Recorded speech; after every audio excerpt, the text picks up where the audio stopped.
नमस्कार। दूरदर्शन और स्वास्थ्य मंत्रालय के इस विशेष कार्यक्रम में आप सभी का हार्दिक स्वागत है। मैं हूं संजीव उपाध्याय। आज 2 जुलाई है, कल 1 जुलाई थी। 1 जुलाई जो देश भर में नेशनल डॉक्टर्स डे यानी राष्ट्रीय डॉक्टर दिवस के रूप में मनाया जाता है, बेहद खास दिन है इस हिसाब से कि डॉक्टर्स का जो जीवन है वो दूसरों का जीवन बचाने में, उनका जीवन बेहतर बनाने में और उन्हें कष्टों से, रोगों से मुक्त कराने में लगा रहता है। कोविड के दौरान हम सब ने देखा है कि डॉक्टर्स ने अपने जीवन की, अपने परिवार की परवाह न किए बगैर उन्होंने दूसरों का जीवन न सिर्फ बचाया बल्कि ये सुनिश्चित किया कि देश में स्वास्थ्य सेवाएं इस मुश्किल वक्त में भी उसी तरह चलती रहें और लोगों में ये विश्वास बना रहे कि डॉक्टर्स हैं तो वो सुरक्षित हैं। एक बहुत पुराना गाना है मन्ना डे का गाया हुआ कि अपने लिए जिए तो क्या जिए, तू जी ए दिल जमाने के लिए। इन तमाम डॉक्टर्स को सलाम करते हुए हम आज का कार्यक्रम शुरू करते हैं और बहुत स्वागत करते हैं स्टूडियो में डॉक्टर वीके पॉल का, जो मेंबर हेल्थ नीति आयोग, साथ ही आप चेयर हैं नेगवेक के और हेड हैं कोविड टास्क फोर्स के भारत में। बहुत स्वागत डॉक्टर पॉल आपका। हमारे साथ जुड़ रहे हैं इस कार्यक्रम में डॉक्टर श्रीनाथ रेड्डी, जो चेयरमैन हैं पब्लिक हेल्थ फाउंडेशन भारत के। डॉक्टर श्रीनाथ रेड्डी, बहुत स्वागत आपका। और हमारे साथ जुड़ रहे हैं डॉक्टर रमन गंगा खेड़कर, जो सीनियर साइंटिस्ट और x head ECD division ICMR. बहुत स्वागत डॉक्टर रमन गंगा खेड़कर आपका भी। और चर्चा की शुरुआत डॉक्टर पॉल आपसे करते हैं और ये समझने की कोशिश करते हैं कि इस समय अगर हम टीकाकरण की बात करें, क्योंकि टीकाकरण को लेकर लोगों के मन में ये बात भी है कि प्रिकॉशनरी डोज जिनको लगानी है, थोड़ा सा हम देख रहे हैं कि उसमें लापरवाही आ रही है। लोगों को लग रहा है कि कोविड के केसेस अभी तो बहुत कम हैं, मास्क भी लोग लगाते नहीं, तो उनको लगता है कि ऐसे में अभी क्या ज़रूरत है। तो क्या इस समय क्या परिदृश्य है? धन्यवाद। सबसे पहले तो हमें ये बहुत खुशी की बात है और गर्व की बात है कि टीकाकरण का कार्यक्रम हमारा बहुत ज़ोर से चल रहा है और हम धीरे धीरे 200 करोड़ डोज पहुंचाने की तरफ अग्रसर हो रहे हैं। आजकल के अगर आंकड़े ले तो 197 करोड़ 85 लाख टीके लग चुके हैं देश में। और बहुत बड़ी बात यह है कि ये टीके जो लगे हैं वो देश में ही निर्मित हुए। इतने बड़े देश में इतनी बड़ी ज़रूरत को पूरा करने के लिए भारत की इंडस्ट्री, भारत के साइंटिस्ट, भारत के सिस्टम और कोने कोने तक वैक्सीन पहुंचाए, तो ये हमेशा ये एक इतिहास में एक बहुत ही स्वर्णिम अक्षरों में ये बात लिखी जाएगी। अभी हम अगर देखें कि अडल्ट पॉपुलेशन या 12 के ऊपर ही सीधा ले लेते हैं अब तो, क्योंकि 12 तक कवर कर रहे हैं, तो बहुत खुशी की बात है कि अगर पहली डोज की बात करें तो 96% व्यक्तियों को लग गई है। बहुत बड़ी बात है। 18 के ऊपर जाएं तो 98% से भी ज़्यादा में ये लग चुकी है। लगभग सारे ही अडल्ट तो कवर हो चुके हैं। और अगर हम 2 डोज की बात करें तो वो भी जो है 12 साल की उम्र के ऊपर 86% में लग चुकी है। और 18 के ऊपर बात करें तो लगभग सबको लग चुकी है, 90-95% को लग चुकी है। बहुत बड़ी बात है। अडल्ट पॉपुलेशन हमारी प्रोटेक्ट हो गई है, क्योंकि बच्चों में टीकाकरण 18 से नीचे जो शुरू किया था वो थोड़ा बाद में किया था, तो वो पिकअप होगा, उसकी हम बात करेंगे। लेकिन जो बात आप लेके आए प्रिकॉशन डोज की बात, उसमें ज़रूर आज हम सारे मिलके समझाना चाहेंगे कि क्यों ये ज़रूरी है, क्योंकि उसमें तेज़ी लाने की बहुत ज़रूरत है। प्रिकॉशन डोज से हमारा तात्पर्य ये होता है कि पहली 2 डोज मिल जाएं, जो कि अरसे के बाद लगती हैं। ये पहली डोज, फिर दूसरी डोज लग गई, उसके बाद में जो बूस्टर या प्रिकॉशन डोज, जैसे हम उसका नाम रखें भाई, एहतियात के लिए लगाई जा रही है। वो इसलिए लगाई जा रही है कि अगर कोरोना दोबारा आता है तो हो सकता है इसका जो प्रतिरक्षण हो ओरिजिनल 2 डोज का, वो काफ़ी नहीं हो, क्योंकि वो टाइम के साथ गिर जाता है। तो 9 महीने जब हो जाएं सेकंड डोज के बाद, तो एक और डोज लगाई जाती है प्रिकॉशन डोज। वो लगना भी बहुत ज़रूरी है, क्योंकि प्रतिरक्षण की जो ताकत है वो धीरे धीरे टाइम से गिरती है और हमें ऐसा ना हो कि वो उस वजह से फिर हम पकड़ में आ जाए। प्रिकॉशन डोज बहुत ज़रूरी है, खासकर 60 साल की उम्र के ऊपर, खासकर उन व्यक्तियों में जिनमें और भी बीमारियां हैं। लेकिन ये सभी को मिलनी चाहिए, क्योंकि जो बीमारी आती है वो संक्रमण दूसरों को लगता है, छुट्टी लेनी पड़ती है, कार्य में बाधा पड़ती है, सारा परिवार एकदम से बैठ जाता है। तो प्रिकॉशन डोज 18 से ऊपर सरकार ने सबके लिए देने की रिकमेंडेशन करी है और उसमें तेज़ी लानी है, उसके ऊपर हम बातचीत और आगे बढ़ाएं। जी, डॉक्टर श्रीनाथ रेड्डी आपके पास आना चाहेंगे और ये समझना चाहेंगे जो बात डॉक्टर पॉल ने सामने रखी है कि आंकड़े जो बताते हैं लगभग पहली और दूसरी डोज पूरी आबादी को मिल गई है, वयस्क पॉपुलेशन, वयस्कों की जब हम बात करते हैं, और ये प्रतिशत 100 के नज़दीक पहुंचा और दुनिया भर में ऐसा रिकॉर्ड देखने को नहीं मिलता। लेकिन अगर हम टीकाकरण की बात करें तो ऐसी भी कुछ खबरें थीं पिछले दिनों में कि जिसमें ये देखा गया कि थोड़ी सी लोगों में उदासीनता आई है, थोड़े से लोग लापरवाह भी हुए हैं। आप क्या कहना चाहेंगे? ये स्वाभाविक है कुछ हद तक, क्योंकि लोगों का ये भावना रहा है कि ये वायरस अभी जो चल रहा है ओमिक्रॉन, उसका असर शरीर के ऊपर डेल्टा के मुकाबले में काफी कम है और तीव्र बीमारी का खतरा कम है। तो लोग सोचते हैं कि शायद ज्यादा प्रॉब्लम नहीं होगा, अगर बीमारी होगा, संक्रमण भी होगा, तो इसीलिए थोड़ा सा वो लापरवाही कर रहे हैं। मगर ये गलत फहमी है। हालांकि वायरस का स्वभाव कुछ हद तक बदल गया होगा। हमें ये भी देखना है कि ये वायरस का प्रकोप कम होने का कारण पहले इन्फेक्शन से और पहले वैक्सीन से जो इम्यूनिटी हमारे जन समुदाय में काफी हद तक है, उसका असर से भी हमें कुछ हद तक रक्षा मिलता है।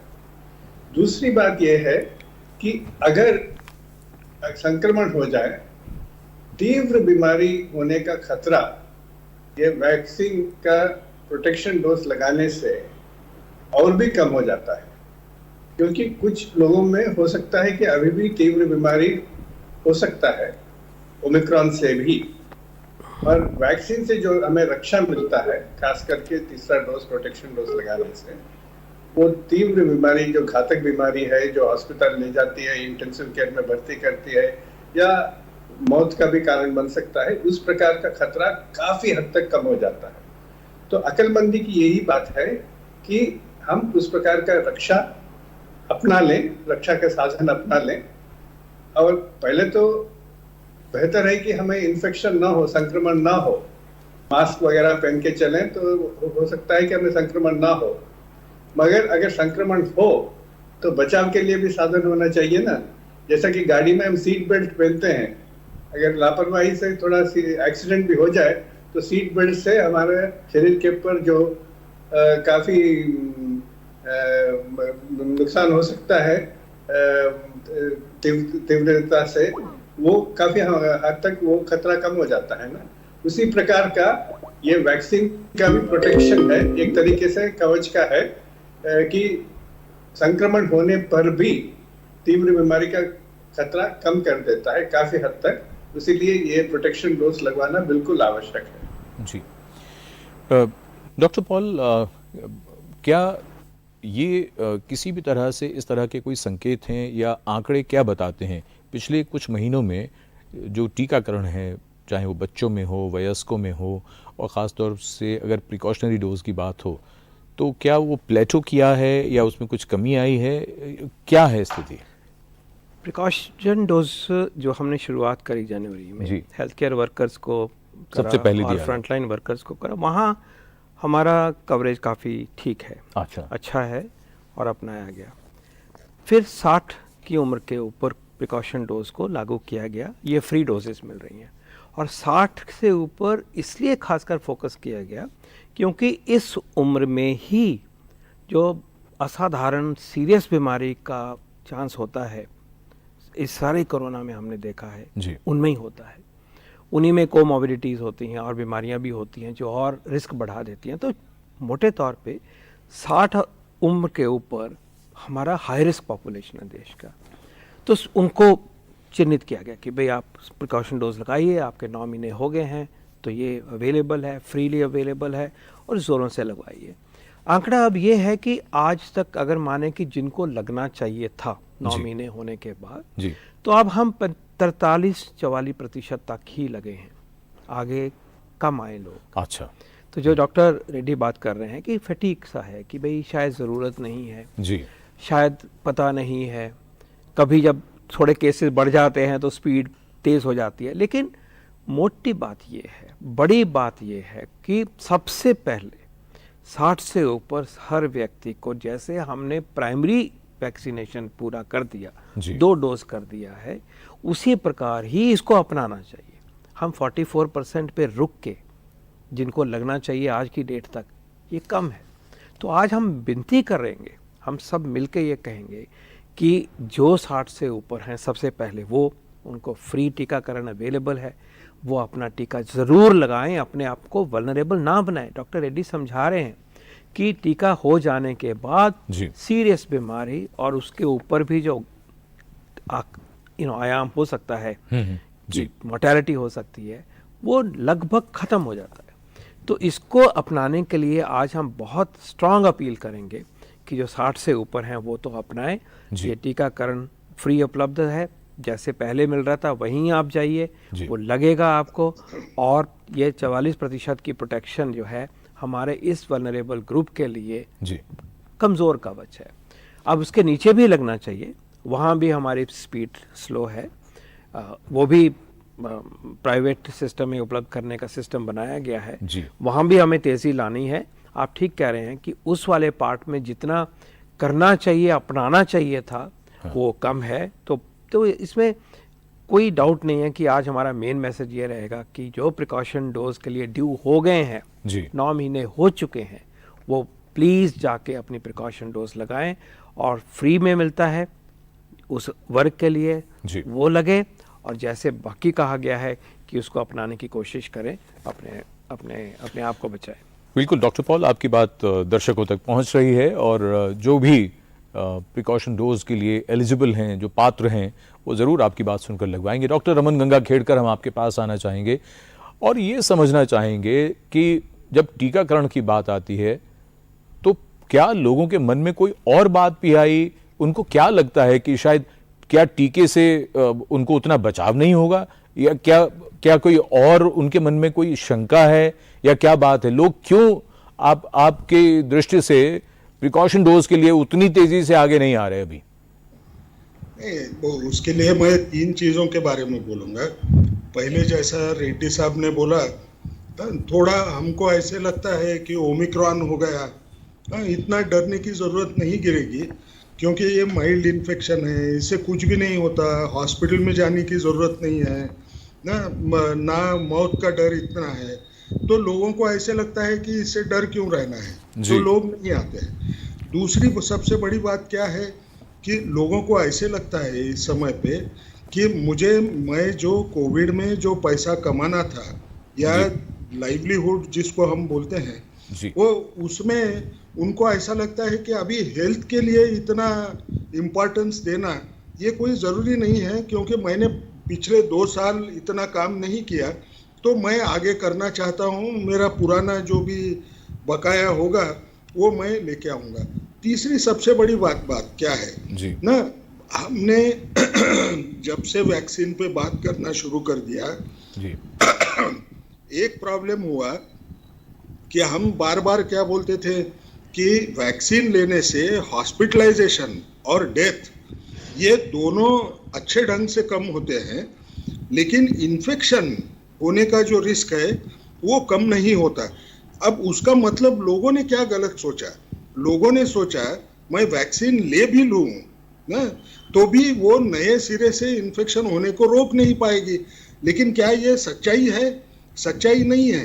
वैक्सीन की एफिकेसी हॉस्पिटलाइजेशन और डेथ उसको बचाने में या सीवियर कोविड डिसीज करने में जितनी अच्छी है उतना इन्फेक्शन रोकने में नहीं है। लेकिन इसका मायना ये नहीं है कि वो 0% है। लोगों ने ये सोचना है कि आगे चल के हम सबको मालूम है कि मैंने वैक्सीन ली होगी या मुझे इन्फेक्शन हुआ, उससे मेरी प्रतिकार शक्ति जागरूक हो गई, लेकिन कुछ समय के बाद में वो गिरती है। आपको ये वैक्सीन बूस्टर डोज लगाना आपके लिए बहुत अच्छा है। और सबसे बड़ी बात मैं एक बोलूँगा कि आप भले ओमिक्रॉन को ऐसे समझे कि ये माइल्ड इन्फेक्शन है, लेकिन ये माइल्ड इन्फेक्शन में भी तकरीबन 4% लोगों को, यानी 25 में से एक इंसान को पोस्ट कोविड सिंड्रोम होता है, जिसका क्या असर लॉन्ग टर्म होने वाला है वो भी नहीं मालूम। अच्छा, जिसको पोस्ट कोविड ना दिखे, कोविड इतना मल्टी सिस्टमिक डिसीज है, हमको मालूम नहीं है कि आगे चल के 10 साल के बाद में क्या ये कोविड की वजह से दूसरे ऑर्गन्स के ऊपर कोई गलत असर होगा। तो उसमें हमको जितना हम उसको रोकने की कोशिश करें वो करना चाहिए। बूस्टर लो या प्रिकॉशनरी डोज जैसे हम बोलते हैं, और आप मानो या मत मानो, कम से कम क्लोज स्पेसेस के अंदर हमने मास्क पहनना ये हमारे लिए बहुत ज़रूरी बनेगा। ये हमने खुद को याद रखना है। अपनी ज़िंदगी बचाना अपने हाथ में है। मैं अगर जैसे हम पोलियो में बोलते थे ना, 2 बूंद जिंदगी के, 2 घंटे अगर मैं वैक्सीन का प्रिकॉशनरी डोज देने के लिए अगर जाऊं, अगर अगले 1 साल मैं सुखी रहूं, तो उसमें बुराई क्या है? हर इंसान ने सोचना है। 2 घंटा कोई बड़ा टाइम नहीं है। जी बिल्कुल। जी बिल्कुल। डॉक्टर रेड्डी, आपके पास आना चाहेंगे। और अगर हम दुनिया भर की बात करें तो कुछ देश तो ऐसे हैं जो कि बूस्टर में भी मतलब कुल मिलाकर 4-4 डोज दी गई हैं, और फिर भी उसके बाद अगर हम आंकड़े देखें तो वहाँ भी केसेस बहुत आते हैं। इसको पब्लिक हेल्थ के दृष्टि से आप किस तरह से एक्सप्लेन करना चाहेंगे? देखिए, जैसा सभी ने कहा है, डॉक्टर पॉल ने भी कहा है, डॉक्टर गंगा खेडकर ने भी कहा है, वैक्सीन का सबसे ज्यादा महत्वपूर्ण फायदा यही है कि तीव्र बीमारी से हमें बचाता है, संक्रमण से पूरी तरह नहीं बचाता। हाँ, संक्रमण का खतरा भी काफी हद तक कम हो जाता है, क्योंकि अगर तीव्र बीमारी हो तो बहुत ज्यादा दिन तक लोग जो बीमार हैं वो काफी हद तक वायरस को छोड़ते रहते हैं और दूसरों को संक्रमित करने का भी खतरा होता है। मगर क्योंकि ये वैक्सीन जो हम इस्तेमाल कर रहे हैं दुनिया भर में, उनका ज्यादा भूमिका यही है कि एक बार वायरस शरीर में प्रवेश जो करता है उसके बाद में डटकर मुकाबला करते हैं, ताकि फेफड़ों में कोई ज्यादा नुकसान ना हो, खून के नालियों में नुकसान ना हो, विभिन्न अंगों में नुकसान ना हो, तीव्र बीमारी ना हो। तो वैक्सीन का वही ज्यादा फायदा है। और उसके लिए हमें ये सोचना चाहिए कि अगर संक्रमण से बचना है तो मास्क पहन के जरूर चलना है, अगर तीव्र बीमारी से बचना है तो वैक्सीन जरूर लगाना है। और एक बात भी है, अगर हम ये सोच के भी चलें कि आजकल ओमिक्रॉन का दौर चल रहा है जी, और इससे बहुत ज्यादा खतरा नहीं नजर आ रहा दूसरे देशों में भी, जहां पे ओमिक्रॉन का संतति ही फैल रहा है, B4, B5 जैसा भी है, मगर वहां पे भी जिनको ये प्रोटेक्शन डोज या बूस्टर डोज लगा है, ये नए वेरिएंट से खतरा काफी कम लगता है लोगों में। बीमारी के ऊपर ज्यादा असर नहीं हो रहा क्योंकि वो संक्रमण का, क्योंकि वो वैक्सीन का रक्षा मिल चुका है। तो हमें भी ये सोचना चाहिए कि अगर कोई नया वेरिएंट निकले जी, तो मैं कभी हमारे देश में प्रवेश करें जी, या हमारे देश में ही उभर आए, तो उसके लिए भी तो हमें रक्षा चाहिए। जो ओमिक्रॉन से भी खतरनाक है, ऐसी संभावना भी तो है, तो हमें पूरी तरह तैयार होनी चाहिए। ऐसा नहीं है कि कोई नया वेरिएंट जो खतरे वाला है वो हमें 3 महीने का एडवांस नोटिस देके आएगा कि भाई आप तैयारी कर लो, ये 3 महीने के अंदर आप वैक्सीन लगा लो।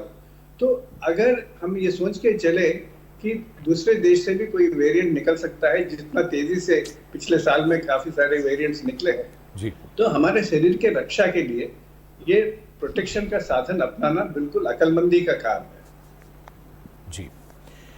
इस कार्यक्रम में हम ये चर्चा जो टीकाकरण को लेकर हो रही है और ख़ास तौर से प्रिकॉशनरी डोज और बच्चों में भी टीकाकरण पर हमारी ये चर्चा जारी रहेगी एक छोटे से ब्रेक के बाद।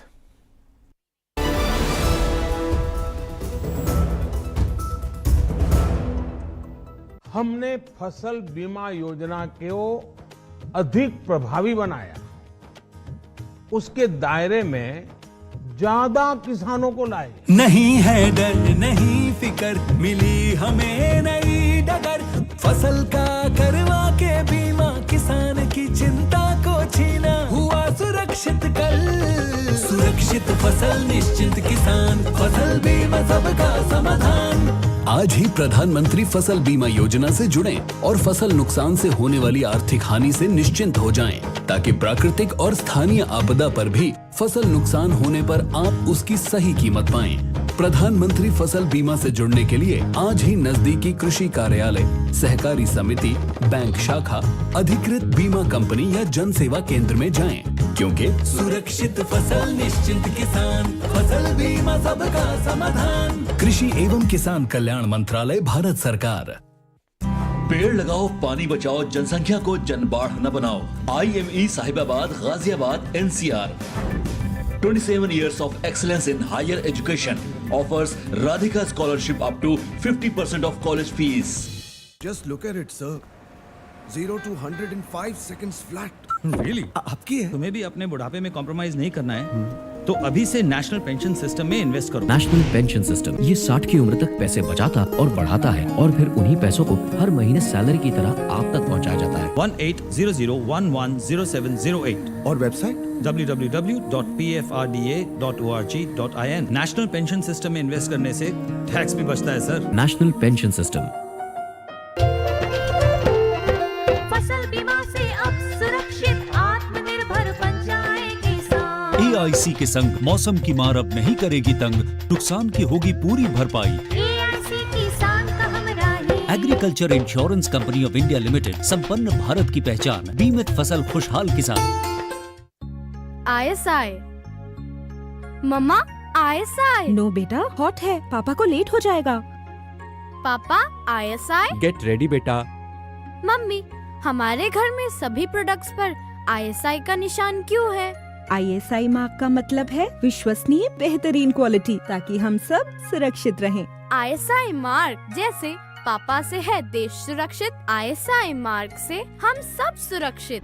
Power Grid, a Maharatna PSU of Government of India, largest transmission utility of country, embarked on one such remarkable journey to establish one nation, one grid, one frequency, culminating into one electricity market. Power Grid, transmitting power, transforming lives. आप सोच रहे होंगे कि मेरी रसोई में इतने तरह के तेल क्यों हैं? अलग अलग तेल विभिन्न प्रकार के आवश्यक फैटी एसिड्स प्रदान करते हैं, जो हमारी बेहतर सेहत के लिए जरूरी हैं। हमें तेलों का बदल बदल के प्रयोग करना चाहिए, ताकि हम इनसे अधिक स्वास्थ्य लाभ ले सकें। तो आइए देखते हैं कि मैं खाना पकाने के लिए इन तेलों का प्रयोग कैसे करूंगी। मैं तिल के तेल से पोहा बना रही हूँ और ये सच में बहुत स्वादिष्ट है। मैंने सरसों के तेल का प्रयोग दोपहर के खाने में सब्जी बनाने के लिए किया है और दाल के तड़के के लिए घी का प्रयोग किया है।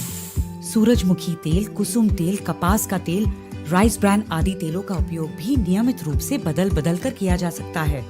तेलों को बदलने का दूसरा तरीका ये भी है कि आप हर महीने खाना पकाने में इस्तेमाल करने वाला तेल बदल दें। स्वस्थ दिल और शरीर के लिए नियमित रूप से तेल बदलते रहिए। Food safety and standards authority of India द्वारा जनहित में जारी। नमस्ते बेटे। आंटी, आप ही को मिस कर रहे थे। अमित कहाँ रह गया बेटे? आता ही होगा। सॉरी। सॉरी छोड़ो, गिफ्ट का है? लाया ना, एक बर्थडे गिफ्ट में कई बर्थडे गिफ्ट्स। वो कैसे? LIC की Dhanrekha policy, guaranteed benefits, money back, maturity पे फुल पे आउट और सिर्फ हाफ टर्म तक का प्रीमियम पेमेंट। अब फिर पत्नी जी इसके साथ जो चाहे करे, jewellery shopping, house renovation, holiday. और उसके लिए तो टाइम पे आओगे ना? गारंटी। LIC धनरेखा, खुशियों का तोहफा। बाढ़ खतरनाक हो सकती है। बाढ़ के पानी में प्रवेश न करें। यदि आपको करना पड़े तो उपयुक्त जूते पहन के करें। पानी की गहराई को जांचने के लिए छड़ी का उपयोग करें। सेवरेज लाइनों, गटर और नालियों से बचकर चलें। गिरे हुए बिजली के खंभों और तारों से दूर रहें। कीटनाशक का प्रयोग करें। अपने आसपास सफाई रखें तथा बीमारियां न फैलने दें। ताजा पका हुआ भोजन या भुने हुए चने, मूंगफली इत्यादि खाएं। केवल उबला या क्लोरीन युक्त पानी पिएं। पलायन से पूर्व बिजली और गैस के कनेक्शन को बंद कर दें। फर्नीचर और अन्य सामान ऊंचे स्थान पर रख दें। नाली और शौचालय की निकासी मार्ग को बंद कर दें। अपनी आपातकालीन किट अपने साथ अवश्य ले जाएं। यदि आप कहीं फंसे हुए हैं तो हेल्पलाइन नंबर पर संपर्क करें।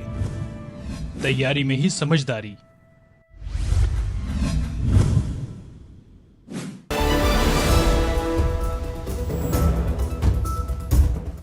ब्रेक के बाद आप सभी का स्वागत।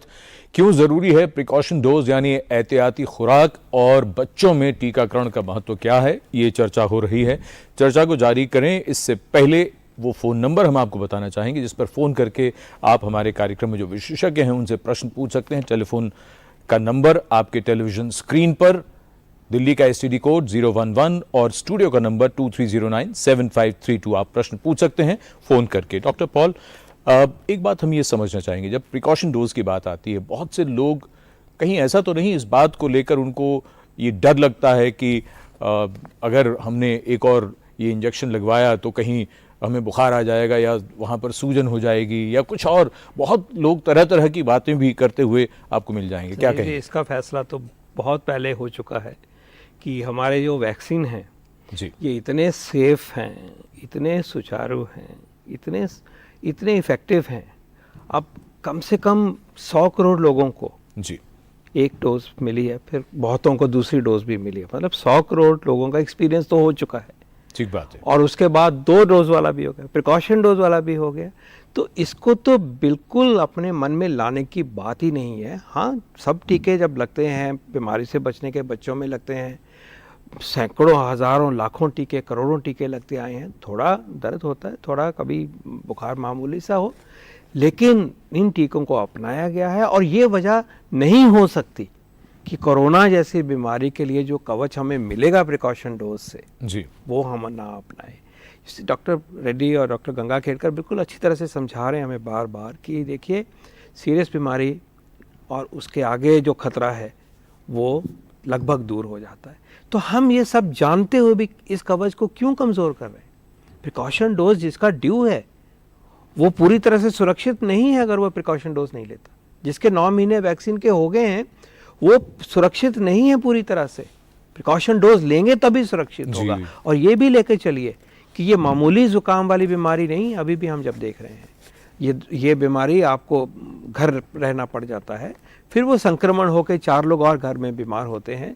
तो कोई वजह नहीं है कि साइंस की दृष्टि से, कॉमन सेंस की दृष्टि से, अपने सिटीज़न नागरिक होते हुए उस जिम्मेवारी से, परिवार के लिए जिम्मेवारी से, जब ये चिन्हित कर दिया गया है, डिसाइड कर दिया गया, रिकमेंड कर दिया गया कि प्रिकॉशन डोज लेनी है 9 महीने के बाद, सेकंड डोज लगने के बाद, तो प्लीज़ उसको अपनाइए, इसमें कोताही मत बरतिए। जी बिल्कुल। हमारे एक दर्शक जुड़ गए हैं मेरठ से, डॉक्टर सोती शिवेंद्र। उम्मीद है मैं आपका नाम ठीक से बोल रहा हूं। डॉक्टर सोती, आप प्रश्न पूछ सकते हैं। जी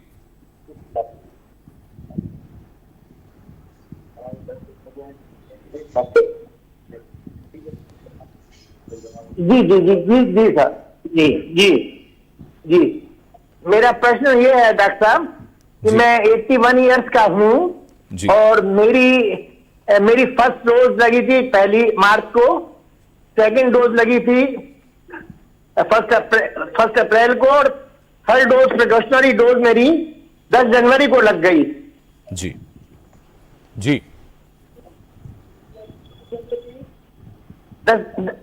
1 अप्रैल को, जी जी जी 10 जनवरी। ठीक। अब इसके अलावा भी मुझे कोई डोज लेनी है क्या? नहीं, आप बड़ी अच्छी तरह से सुरक्षित हैं और आपने एग्जाम्पल जो दिया है अपना, मैं चाहूँगा कि बाकी सब लोग सुने कि आपको डोज आपको लगनी चाहिए थी, दूसरी डोज के बाद आपने प्रिकॉशन डोज बिल्कुल तत्परता से अपनाई, जनवरी में ही अपनाई और टाइमली तरीके से अपनाई, आप सुरक्षित हैं। हाँ, जैसे डॉक्टर रेड्डी ने कहा है कि मास्क अभी भी नहीं भूलना है आपने। टीका लग गया लेकिन जो दूसरी प्रोटेक्शन है ये भी बहुत ज़रूरी है, इसका ज़रूर इस्तेमाल करना है आपने। जैसे समझाया गया कि अंदर हैं, लोग हैं, तब भी करना है, बहुत इकट्ठ हो रखा है उसमें भी करना है। जनरली आप इसको अपना के रखिए, ये कोरोना से नहीं बचाता, और भी बहुत सारी बीमारियों से, टीबी से, इन्फ्लुएंजा से, इन सब बीमारियों से बचाता है। तो जैसे आपने टीकाकरण को अपनाया, प्रिकॉशन डोज को, उसी प्रकार आप अपने साथ मास्क जो है हमारा उसको भी अपनाइए प्लीज़। डॉक्टर पॉल, वो ये भी पूछ रहे थे कि मैंने प्रिकॉशन डोज भी लगवा लिया है, अब और अभी कुछ नहीं उन्होंने करना, अभी कुछ नहीं करना। मास्क जो है ना, ये सोशल वैक्सीन है, दूसरा वैक्सीन ये जरूर अपनाएं और हर दिन अपनाएं। जी। डॉक्टर रमन गंगाखेड़कर आपके पास आना चाहेंगे, और जो बात डॉक्टर पॉल ने सामने रखी कि जो कवच है वो कवच मिला आपको नेचुरल इन्फेक्शन और वैक्सीन से, तो वैक्सीन से जो कवच आपको मिला हुआ है वो समय के साथ ज़रूरत अगर प्रिकॉशन डोज की है तो उसको क्यों कमज़ोर होने दे रहे हैं? कहीं लोगों के मन में ये बात तो नहीं आ गई कि उधर वैक्सीन का कवच और इधर कोविड के केसेस में कमी, तो लोगों में ये लापरवाही इस बात को लेकर है कि कोविड के केस तो वैसे ही कम हो रहे हैं। नहीं, ये तो सही बात है। देखिए, कोई भी इंसान ना परमानेंटली अंडर थ्रेट रहने का उसको पसंद नहीं आता है ना। कोविड पिछले 2 साल 2.5 साल वो परमानेंट थ्रेट करके रहा। अभी क्या होता है, बार बार जब हम वो थ्रेट के अंदर जिंदा रहते हैं तो हम अगर बाहर अगर देखें और कोविड के केसेस कम हो रहे हैं ऐसे नजर आया तो लोग शायद ऐसा सोचते हैं कि ये जो सब हम बोल रहे हैं इसका कोई मायना नहीं है। लेकिन सच्ची बात क्या है? सच्चाई ये है कि हमको ये याद रखना पड़ेगा, हमने अगर ये प्रिकॉशनरी डोज टाइम पे लिया तो मुझे हॉस्पिटलाइजेशन और डेथ का डर नहीं रहेगा। मुझे अगर इन्फेक्शन होने का भी जो डर है वो ये वैक्सीन से भी कम होता है, ये हमको समझना बहुत ज़रूरी है। वो उतने ताकत से नहीं कम होता है जितना वो हॉस्पिटलाइजेशन और डेथ वाला होता है। और तीसरी बात, हमको तो मास्क पहनते रहना ये ज़रूरी है, ये हमको समझ के चलना है। अब रहा सवाल, कुछ लोगों के मन में ये आता है कि अब 2 डोज बोले बूस्टर के, जैसा पहले वो फ़ोन करके जो डॉक्टर साहब ने पूछा ना, 2 डोज लिया, तीसरा प्रिकॉशनरी डोज लिया, और कुछ लेना पड़ेगा क्या? देखिए, हमको एक चीज़ पे भरोसा रखना है, हमारी टी सेल की जो इम्यूनिटी होती है वो ये 3 डोज लेने के बाद में अच्छे सिरे से खड़ी रहती है ना। अभी सिर्फ क्या हो सकता है, सबसे बुरा ये हो सकता है अगर कोई नया वेरिएंट ऑफ कंसर्न ना जो हमारे प्रतिकार शक्ति को मानेगा नहीं वैक्सीन लेने के बावजूद या इन्फेक्शन लेने के बावजूद, जिसको हाइब्रिड इम्यूनिटी बोलते हैं, तो वो अगर आया तो हमको तकलीफ होगी। लेकिन इसका मायना हमको हर साल कोई डोज लगाना पड़ेगा, ये डर हमने छोड़ना है। हमको अभी जितना समझता है वो पहले हमने आसानी से अपनाना है जी। आज हमको तीसरा डोज जो प्रिकॉशनरी डोज बोलते हैं वो लेना है। हमको आगे का ये नहीं सोचना है, जैसा समय जाएगा हमको भी समझ में आएगा, लेकिन उससे डरना नहीं है कि वो हर साल लेना पड़ेगा, फिर मैं क्यों लूंगा, क्योंकि ये एडल्ट वैक्सीनेशन है। एडल्ट वैक्सीनेशन में आप क्या होते हैं, हम जैसा अब हमारी उम्र देखो, हम बच्चों को जब डोज देते हैं कोई भी वैक्सीन का, हम ये नहीं सोचते उसके साइड इफेक्ट क्या होंगे, लेकिन हम जब खुद लेते हैं तो हम बहुत डर जाते हैं ना। ये कोई अच्छी बात नहीं है। जो बोल रहे हैं वो मानना है, प्रिकॉशनरी डोज लेना है, खुद की जिंदगी बचाना है, ये हमको समझना बहुत जरूरी है। ठीक, हमारे एक दर्शक गुरुग्राम से जुड़ गए हैं, मनोज जी हैं। मनोज जी, क्या जानना चाहते हैं, बताइए। सर, मैं ये पूछना चाह रहा था, जो प्रिकॉशनरी डोज है, पहले गवर्नमेंट की डायरेक्शंस थी कि 9 मंथ्स के बाद लगेगी, बाद में कुछ ऐसे पॉइंट्स गवर्नमेंट ने दिए कि 6 महीने के बाद का प्रपोजल आ रहा है, और इन द मीन टाइम जो अलर्ट आ रहे हैं मोबाइल पे कि आपकी डोज प्रिकॉशनरी ड्यू है, तो वो मेरा ख्याल है वो 9 महीने के बाद ही आ रही है।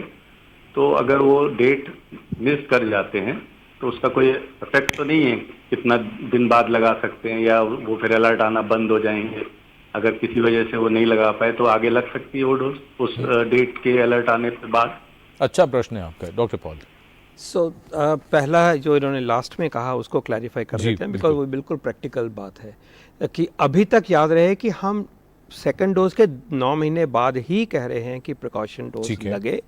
उसके अलर्ट मान लीजिए मेरे पास आज आया है कि लगवाइए, और वाकई ही 9 महीने पे ही हम ये अलर्ट भेज रहे हैं, तो आज नहीं लगा, हफ्ते बाद लगा, कोई फ़र्क नहीं पड़ता। जितना जल्दी लगाएं आपका टाइम आने के बाद उतना ही अच्छा, देर नहीं करें। लेकिन भाई आज की ही डेट आपको मिली थी तो ऐसा नहीं है, कल लगा लीजिए, परसों लगा, देर मत करिए। ये तो हमारी बिल्कुल ही रिक्वेस्ट रहेगी, क्योंकि प्रतिरक्षण के हिसाब से जितना हम टाइम लूज़ करेंगे हमारा कवच कमज़ोर होता है। लेकिन ऐसा नहीं है लाजमी कि उसी दिन आपको जाना था।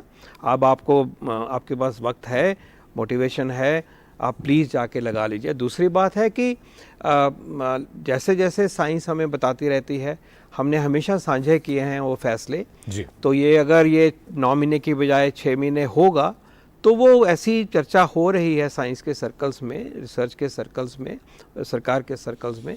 जब ये बात आएगी इसको साझा करेंगे, फिर उस पद्धति से चलेंगे। लेकिन आज हम 9 महीने की ही बात कर रहे हैं। हो सकता है कुछ अगले दिनों में कोई बदलाव आए, लेकिन जब ये कह दिया गया है कि लगना चाहिए जी। तो लगाना है। ये हमारी सबकी जिम्मेवारी अपने लिए भी है, देश के लिए। और उसमें एक महत्वपूर्ण बात जो आपने कही डॉक्टर पॉल, वो ये कि जिस तारीख का मैसेज आया अगर उस तारीख पर नहीं लगवा पाए तो बहुत जल्द लगवा लें, फिर उसमें देरी ना करें और ये ना समझें कि तारीख निकल गई तो अब ना लगवाएं। तारीख निकल गई है, बस ये अपनी तेजी से टाइम निकाल के जरूर लगा लें, गैप ज्यादा और मत करें। बिल्कुल। डॉक्टर पॉल, एक छोटा सा प्रश्न और यहाँ पर जो महत्वपूर्ण हो जाता है, बच्चों में जब टीकाकरण की बात आती है तो दुनिया भर के हमारे सामने क्या नतीजे आ रहे हैं कि बच्चों में संक्रमण को लेकर भारत में भी ये बात हुई थी कि लगभग यहाँ पर जो इन्फेक्शन था, जब सीरो प्रेवलेंस की जब बात हुई थी कि उतना ही था जितना बड़ों में है। अभी आंकड़े टीकाकरण के और टीकाकरण से जो हम लाभ देख रहे हैं वो ज़रा कृपया बताएं। देखो, बच्चों में इन्फेक्शन कोविड की हुई, जैसे आपने कहा है, और आगे भी हो सकती है। अगर बड़ों में होगी, कोई नया वेरिएंट आता है, हमारी प्रतिरक्षण कम होती है, आगे भी हो सकती है। इसी को देखते हुए भारत सरकार ने बच्चों में टीकाकरण को रेकमेंड किया, उनको उपलब्ध कराया। हम पहले 18 तक फोकस कर रहे थे, जैसे जैसे रिसर्च मिल गई, वैक्सीन की सेफ्टी मिल गई कि बच्चों में भी लग सकता है, तो वो वैक्सीन जो है वो शुरू करा गया। हमने पहले इसको 15 से 18 तक किया गया। जी। उसके बाद में फिर कोर्बेवैक्स वैक्सीन जो 12 और 14 के बीच में लग रहा। इन शॉर्ट 12 साल की उम्र के तक ऊपर सबको लगना है, और 12 साल के उम्र के बच्चों को भी लगना है, और सबको लगना है, और सबको फ्री लगा जा रहा है। और हर घर दस्तक के साथ जा के ये भी याद दिला रहे हैं प्रिकॉशन डोज के अलावा कि ये टीके भी आप लगवाइए। उसमें जो सिचुएशन है मैं ब्रीफली बता देता हूँ कि 12 और 14 के बीच में अगर उसको वर्ग को लें, पहली डोज 78% में लग गई है, लेकिन 22% में नहीं लगी। हमें लगानी है ना, ये काम खत्म करना है। हमारे बच्चे जब प्रोटेक्टेड रहेंगे तो बेधड़क होकर स्कूलों में जाएंगे, अपना काम करेंगे, पढ़ाई करेंगे, बाहर से इन्फेक्शन घर में नहीं लेके आएंगे।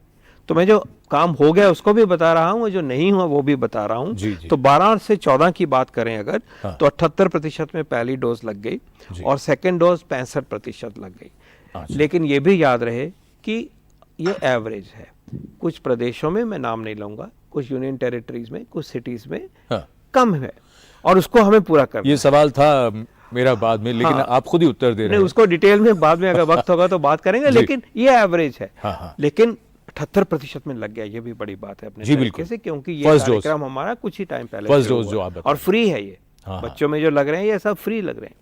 15 से 17 जो काम कुछ महीनों से चल रहा है, 82% में पहली डोज लग गई है, और सेकेंड डोज 66% में लगी है। थोड़ा सा पीछे है, ये 66% को हमें बेटर करना है, और वो ड्यू भी हो रहे हैं।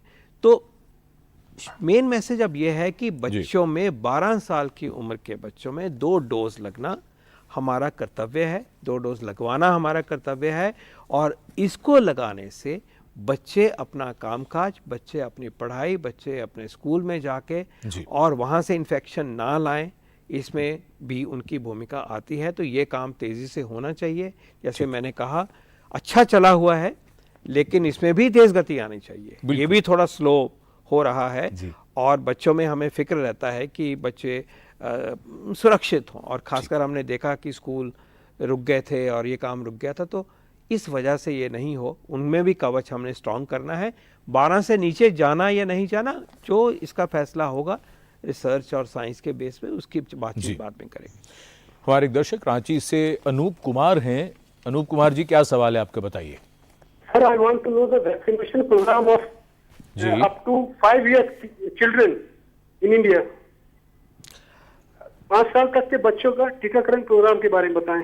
हाँ, उसके ऊपर मैं शॉर्ट में बता देता हूँ जी। 12 तक की बात तो पूरी हो गई जी। उसके नीचे अब वैक्सीन के जो ट्रायल्स हो गए हैं पूरे जी, कुछ ऑप्शंस दिखाई दे रही हैं कि उन वैक्सीन्स को हम नीचे 2 या 3 वैक्सीन ऐसे हैं जो 6, 5, 7 इस उम्र तक के भी बच्चों में सेफ अब सिद्ध हो चुके हैं। इसके ऊपर जो हमारा एंटेगी का सिस्टम है, हमारा रिसर्च और एक्सपर्ट्स का जो सिस्टम है, वो इस डेटा को ध्यान से देख रहे हैं कि क्या इस डेटा के बेस के ऊपर ये जो वैक्सीन इसमें कारगर दिखाई दिए हैं उनको क्या हम 5 साल पे ले जाएं। तो ये एक एक्टिव अंडर कंसिडरेशन कह सकते हो, साइंटिफिक दृष्टि से भी और प्रैक्टिकल दृष्टि से भी। जब भी इसका फैसला होगा आगे लेके आएंगे, लेकिन 12 और उसके ऊपर हमें जो है वो काम पूरा करना चाहिए जल्द से जल्द। जी, डॉक्टर श्रीनाथ रेड्डी आपके पास आना चाहेंगे और ये समझना चाहेंगे कि जो बातें डॉक्टर पॉल ने सामने रखी हैं आंकड़ों के माध्यम से भी, और सबसे बड़ी चीज़ जो आपने शुरू में बात कही थी B4 और B5 ओमिक्रॉन के जिस वेरिएंट की आपने बात कही जिसकी वजह से दुनिया भर में केसेस बढ़े हैं, क्या हम अगर लापरवाही बरतेंगे इस मोड़ पर, क्या हमारी ससेप्टेबल पॉपुलेशन का जो पूल है वो क्या बढ़ता जाएगा? जरूर, क्योंकि अगर जो वैक्सीन से मिलनी चाहिए जी, अगर वो उपलब्ध नहीं है और जो इम्यूनिटी और हासिल कर चुके जी वो कम रहा है उसका स्तर। आपका ऑडियो थोड़ा सा प्रॉब्लम कर रहा है डॉक्टर श्रीनाथ रेड्डी। हम अभी आपके पास तुरंत लौटते हैं, तब तक डॉक्टर रमन गंगा खेड़कर हम आपसे ये जानना चाहेंगे कि वायरस को देखते हुए बहुत से लोगों के मन में ये बात तो आ ही रही है कि केसेस तो कम हुए हैं, लाइफ नॉर्मल हो गई है, मास्क भी नहीं लगा रहे, लापरवाही भी कर रहे हैं, और टीकाकरण जिनको कराना चाहिए वो भी थोड़ी सी लापरवाही बरत रहे हैं। कुल मिलाकर लेकिन फिर भी अगर एपिडेमियोलॉजी के हिसाब से और वायरस के हिसाब से समझें, क्या लगता है आपको कि आने वाले दिन बेहतर होंगे या कोई वेरिएंट जो है वो परेशानी पैदा कर सकता है? देखिए, इसमें हम तो कोई बड़े एस्ट्रोलॉजर तो बन नहीं सकते, हमारे पास ऐसे कोई किस्म की ताकत नहीं है कि हम पक्का बोल पाएंगे। उसमें कोई अच्छी चीज़ें हैं कि हमको एक चीज़ समझना है कि ओमिक्रॉन में अभी भी आपको दिखता है BA.1, BA.2, BA.3, BA.4, BA.5 भी उभर के आ रहा है। अब इसका मायना क्या है, ये विषाणु जो है अभी भी ना वो म्यूटेशंस करते ही जा रहा है जी। अब वो कहाँ रुकने वाला है ना मैं बोल सकता हूँ ना कोई बोल पाएगा। अब जहाँ रुकता है उस जगह पे क्या वो ओमिक्रॉन को जिनको इन्फेक्शन हुआ होगा ओमिक्रॉन का जी, उसको भी उसकी प्रतिकार शक्ति तोड़ के ना नया इन्फेक्शन कर पाएगा। अच्छा, क्या उसमें डिसीज की सीविरिटी ज्यादा रहेगी, ये मुझे किसी को मालूम नहीं है। दूसरी बात हमको याद रखना है, उसमें अच्छी चीज भी है कि अभी करोड़ों लोगों को, यानी दुनिया में चारों तरफ ओमिक्रॉन लोगों को हो रहा है, उनकी तादाद भी बहुत बड़ी है, लेकिन उसमें नया वेरिएंट ऑफ कंसर्न करके कोई आया नहीं है। तो इसका मायना क्या है कि विषाणु अभी भी रूप बदल रहा है। दूसरी बात, ये विषाणु अभी तक जितना बदला है उससे बड़ी थ्रेट हमको अभी नजर नहीं आती, लेकिन जो शत्रु, ये तो गोरिल्ला वॉरफेयर है, गोरिल्ला वॉरफेयर में अगर शत्रु अपना रूप बदलते जा रहा है जी, तो हमको एहतियात बरतना, ठीक है, ये हमारे लिए बहुत जरूरी है। हम ये समझ के गाफिल न हो जाए जी जी कि ये कोई नया रूप नहीं आएगा, नया इन्फेक्शन नहीं होगा। बिल्कुल बिल्कुल बिल्कुल, ये बहुत महत्वपूर्ण बात है कि लापरवाही नहीं बरतनी। फिलहाल बिहार से आदित्य हैं टेलीफोन लाइन पर। आदित्य जी, क्या सवाल है आपका, पूछिए। हाँ सर, नमस्ते। नमस्ते, सवाल पूछें। सर, मेरा एक सवाल है कि हम दुबई में थे अभी 1 साल पहले, वही 7-8 महीना हो गया हमको आए हुए। ठीक है। और हम वहाँ पर 2 डोज ले चुके हैं। जो वहाँ पर जो दुबई सरकार हमको 2 डोज लगाया, वो जो भी वैक्सीन था सर चाइना था कि पुतिन का था मुझे मालूम नहीं। ठीक है। और हम यहाँ पर आ गए हैं, तो हम बूस्टर डोज यहाँ ले सकते हैं? कितनी उम्र है आपकी? सर, हमारा उम्र है 27। डॉक्टर पॉल, ये एक अच्छे सवाल है और इस तरह से और भी हमारे भाई बहन हैं जिन्होंने बाहर वैक्सीन लगवाया। इसको सुचारू रूप में लाने के लिए और एडवाइजरी देने के लिए कुछ फैसले किए गए हैं और उनको सामने लेके आएंगे। ये लगवा पाएंगे और कोविन पे एंट्री कर सकते हैं, ये कुछ फैसले हुए हैं और इसको आगे इम्प्लीमेंट करेंगे बहुत जल्दी। तो इसका आपका सलूशन होगा कि आप देश में एक प्रिकॉशन डोज जो आपका ड्यू है, जो अगली डोज जो ड्यू है वो लग पाए, इसके लिए हम जो व्यवस्था है उसको बना रहे हैं बहुत जल्दी। डॉक्टर रेड्डी आपके पास आना चाहेंगे और उम्मीद है अब ऑडियो भी ठीक हो चुका होगा। आपसे हम ये जानना चाहेंगे कार्यक्रम का समय देखते हुए कि पब्लिक हेल्थ की दृष्टि से भी और इस वक्त जो बीमारी है उसको देखते हुए, चाहे वो हम टीकाकरण की बात करें या लोगों में नेचुरल इन्फेक्शन की बात करें या बीमारी जिस तरह से व्यवहार कर रही है और लोग जिस तरह से व्यवहार कर रहे हैं, उसको देखते हुए अब हमारे सामने विकल्प क्या हैं, हमको क्या करना चाहिए? ये वायरस ये दुनिया से निकलने वाला नहीं है, यह हमारे साथ रहेगा। अच्छा, प्रस्तुत जो रूप है या थोड़ा रूप बदल के, बस हमें हमारे रक्षा के साधन अपनाने चाहिए। जैसा वायरस का स्वभाव भी बदल रहा है, हम उसके अनुसार हमारे भी रक्षा के कदम उठाने चाहिए। अगर हमें बिल्कुल संक्रमण नहीं चाहते हैं या प्रस्तुत रूप में जो वायरस है या नया भी जो वेरिएंट आएगा, तो मास्क पहनना बिल्कुल आवश्यक है। भीड़ भाड़ में शामिल नहीं होना वो भी आवश्यक है। अगर हम गंभीर बीमारी से बचना चाहते हैं तो वैक्सीन पूरी तरह से लगाना आवश्यक है, प्रिकॉशनरी डोज लेना आवश्यक है। हालांकि वायरस का रूप बदल रहा है, कई सारे म्यूटेशंस हो रहे हैं, फिर भी ऐसा नहीं है कि पूरा रूप बदल गया है।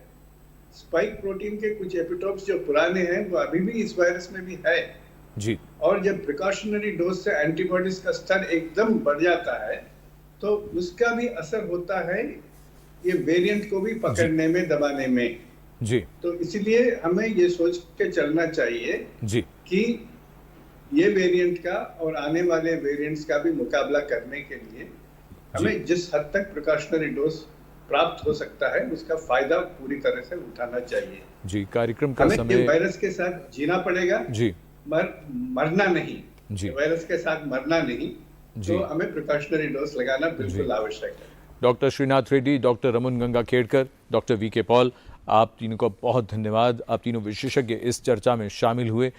समय कार्यक्रम में फिलहाल आज इतना ही। चलते चलते जलील मानिकपुरी के शेर के साथ हम बात को ख़त्म करेंगे। जो लापरवाही बरत रहे हैं शायद वो इस शेर से भी प्रेरणा लें कि आते आते आएगा उनको ख्याल, जाते जाते बेख्याली जाएगी।